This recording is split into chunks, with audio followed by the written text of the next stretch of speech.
এবং সবচেয়ে মজার বিষয় হলো আমরা এজ এ ক্যান্সারিয়াস মার্কারগুলোকে আইডেন্টিফাই করার জন্য যে সমস্ত পরীক্ষাগুলো দেই, ক্যান্সারিয়াস মার্কার সংক্রান্ত বিষয় যা যা ছিল প্রত্যেকটা রিপোর্ট, যেমন CN15.3 যে রিপোর্টটা, এটার রেঞ্জ আছে মাত্র 19, যেটা নর্মাল থাকার কথা 32। CA19.9 এটার রেঞ্জ হলো নর্মালি হলো 37, ওনার বর্তমানে আছে শুধু 32। CA125 যে রিপোর্টটা, সেটা নর্মাল থাকে 35, এখন বর্তমানে ওনার আছে মাত্র 19। CEA যেটা সিরাম থেকে আমরা করে থাকি, সেটা নর্মাল রেঞ্জ হলো 5.0, ওনার আছে মাত্র 3.0। এজ এ রিপোর্ট অনুযায়ী ব্লাড সংক্রান্ত বিষয় এবং ওনার ক্যান্সারের কোনো জাম ওনার শরীরে বর্তমানে নাই। আসসালামু আলাইকুম ওয়া রাহমাতুল্লাহি ওয়া বারাকাতুহু। আমি ডক্টর মোহাম্মদ আসলাম, বর্তমানে ক্যান্সার চিকিৎসক অধ্যক্ষ ডক্টর SM সারোয়ার স্যারের চেম্বার গণস্বাস্থ্য হোমিওতে ক্যান্সার চিকিৎসক হিসেবে নিয়োজিত আছি। আমি সরাসরি রোগীর কাছে চলে যাচ্ছি। আসসালামু আলাইকুম। ওয়ালাইকুম আসসালাম। কেমন আছেন আপনি? আলহামদুলিল্লাহ, আল্লাহ ভালো রাখছে। ভালো রাখছে আপনি। নাম কি আপনার? আমার নাম এলাস বেগম। এলাচি বেগম। আপনার স্বামীর নাম কি? মোহাম্মদ সুলতান হাওলাদার। মোহাম্মদ সুলতান হাওলাদার। আপনার বাবার নাম? মুমিনুদ্দিন হাওলাদার। মুমিনুদ্দিন হাওলাদার। মায়ের নাম? আনোয়ারা বেগম। আনোয়ারা বেগম। আপনার গ্রামের বাড়ি, গ্রামের নাম কি? দানিশাপা। দানিশ চাপা হলো গ্রামের নাম। ইউনিয়ন কোনটা পড়ছে? হাপা বন্ধ। সাপাবন্দ। আচ্ছা, আপনাদের থানা কোনটা? মঠবাড়িয়া। মঠবাড়িয়া থানা। জেলা? পিরিজপুর। পিরোজপুর, মানে বরিশাল বিভাগের মধ্যে। আপনারা বরিশাল বিভাগের মধ্যে। তো আপনি সর্বপ্রথম কি সমস্যা নিয়ে ডাক্তারের কাছে গেছিলেন বা কি সমস্যা হয়েছিল আপনার? ডাক্তারের কাছে আমার 2-3 বছর আগে সেই গলায় আমার কি জানি খালি বাইতো। আচ্ছা আচ্ছা। তারপর আমার এই ছেলের কাছে বলতাম, ঘর সবার কাছে বলতাম, জি। এরা কয় গ্যাস্ট্রিক ভাই। আমি গ্যাস্ট্রিক বড়ি খাই। হঠাৎ আমি 6 রোজা রয়েছি, 6 রোজা রয়েছি। পর হঠাৎ আমার একদিন বিকেলে আসরের সময় আমি দেখি কি আমার বুক জ্বললা হিনতে মুসির মতন আগুনের মতন ধাউটো করে জ্বললে, নাক দিয়ে আগুন বেড়েছে। পর আমি MBBS ডাক্তার দ্বারা গেছি আমার মহল্লায়, মানিকনগর। তারপর গেছি পর প্রথম টেস্ট দেয় না, ওষুধ দেশে খাইছি, কিছু বুঝিনি। পানি খাইতে পারিনি, কিছু খাইতে পারিনি, সবগুলো ডগু খেলতে পারি না পানি। তারপর আবার গেছি পর আবার টেস্ট দিছে। আচ্ছা। টেস্ট দিছে পর আমি মনোরায় করাইছি, এই যে ফকিরপুর করাইছি, আমার গহিনী 2টা মেডিকেল আছে করাইছি, সব রিপোর্টে ভালো আছে। আচ্ছা। আসতে পরে এই যে আমার কোনো পরিবর্তন আসে না আসলে আবার আমার ছেলের হলেই আমি ইবনিসিনায় গেছি। ইবনিসিনায় যাই আবার টেস্ট দেখাইছি, আবার গোড়াইতে টেস্ট করাইছে পর 2 মাস ওষুধ খাইছি, কোনো পরিবর্তন পাইনি।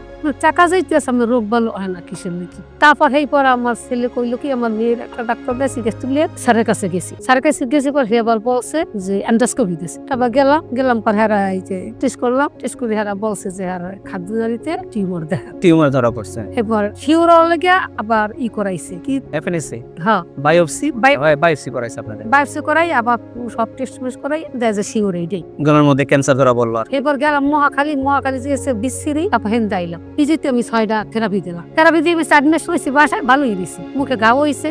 আবার দেখি যে খাওয়া দাওয়া করতে পারি না, কিছু না। এসাল আবার গেছি ঢাকা মেডিকেল, তারা বলছে যে আপনি এই 2টা টেস্ট করে দিলেন, আপনি আবার থেরাপি দিন। তখন আমি ছেলের লাগে কান্দুলেছি, বাবা আমি আর থেরাপি দিব না, আমি মরে গেল, আমি ভয় পাই, আমার শরীর আর কুলাইব না। তখন এবার ওই মোবাইলে টিপে তুমি আমাদের ঠিকানাটা মোবাইল থেকে পাইলেন?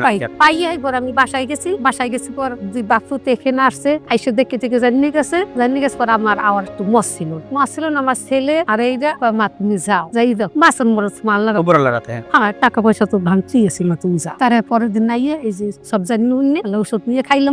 তাইলে সর্বপ্রথম আপনার যে রিপোর্টটা করলাম, উনি যে ক্যান্সার ধরা পড়ছে সেটা হলো রিপোর্ট অনুযায়ী ওই গত 2025 সালে ওই জুলাই মাসের 21 তারিখে আমরা দেখলাম যে ওনার রিপোর্ট অনুযায়ী ক্যান্সারটা ধরা পড়ে। জুলাই মাসের 21 তারিখ ওনার ওই এন্ডোস্কোপি যে পরীক্ষাটা ছিল, এন্ডোস্কোপি রিপোর্ট অনুযায়ী সিটি গার্ডেড করে সেখানে আমরা দেখতে পাচ্ছি যে ওনার ক্যান্সারটা সেই জায়গাটাতে ধরা পড়ছে। এটা হলো ওনার পূর্বের ক্যান্সার রিপোর্ট, এবং এটা কোন স্টেজে ছিল সেই স্টেজটা কভার করার জন্য এখানে দেওয়া হয়েছে যে 3rd গ্রেডে ছিল, ইসোফেগাল CA 3rd গ্রেডে।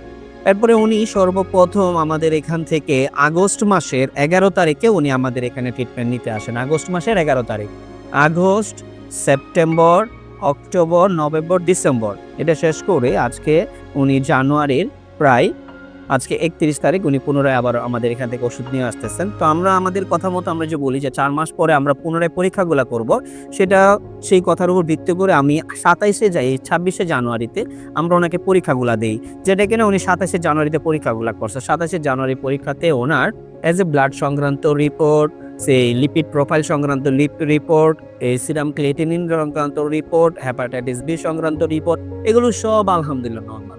এবং সবচেয়ে মজার বিষয় হলো আমরা এজ এ ক্যান্সারিয়াস মার্কারগুলোকে আইডেন্টিফাই করার জন্য যে সমস্ত পরীক্ষাগুলো দেই, ক্যান্সারিয়াস মার্কার সংক্রান্ত বিষয় যা যা ছিল প্রত্যেকটা রিপোর্ট, যেমন CN 15.3 যে রিপোর্টটা, এটার রেঞ্জ আছে মাত্র 19, যেটা নর্মাল থাকার কথা 32। CA 19.9, এটার রেঞ্জ হলো নর্মালি হলো 37, ওনার বর্তমানে আছে শুধু 32। CA 125 যে রিপোর্টটা, সেটা নর্মাল থাকে 35, এখন বর্তমানে ওনার আছে মাত্র 19। CEA যেটা সিরাম থেকে আমরা করে থাকি, সেটা নর্মাল রেঞ্জ হলো 5.0, ওনার আছে মাত্র 3.0। এজ এ রিপোর্ট অনুযায়ী ব্লাড সংক্রান্ত বিষয় এবং ওনার ক্যান্সারের কোনো জাম ওনার শরীরে বর্তমানে নাই, ক্যান্সার সংক্রান্ত কোনো জাম এজ এ রিপোর্ট অনুযায়ী এখন ওনার ও শরীরে নাই। এটা আল্লাহর কাছে হাজার হাজার শুকরিয়া, আলহামদুলিল্লাহ। আল্লাহর কাছে হাজার শুকরিয়া। আপনি এখন পর্যন্ত ক্যান্সার যে জামটা ছিল সেটা আমাদের নাই, কিন্তু ক্যান্সার চলে যাওয়ার পরেও আমরা যেখান থেকে ক্যান্সারটা উৎপত্তি হয়, গলাতে যে টিউমারটা ওনার ছিল, এটা এখনো আছে। ইনশাআল্লাহ আমরা আশা রাখি কিছুদিন ট্রিটমেন্ট চালানোর মাধ্যমে 2-1 মাসের মধ্যে আমরা সম্পূর্ণরূপে ওনার এই টিউমারটাও চলে যাবে এবং আমরা এন্ডোস্কোপি কভার করে এটা দেখবো যে ওনার কি অবস্থা আছে।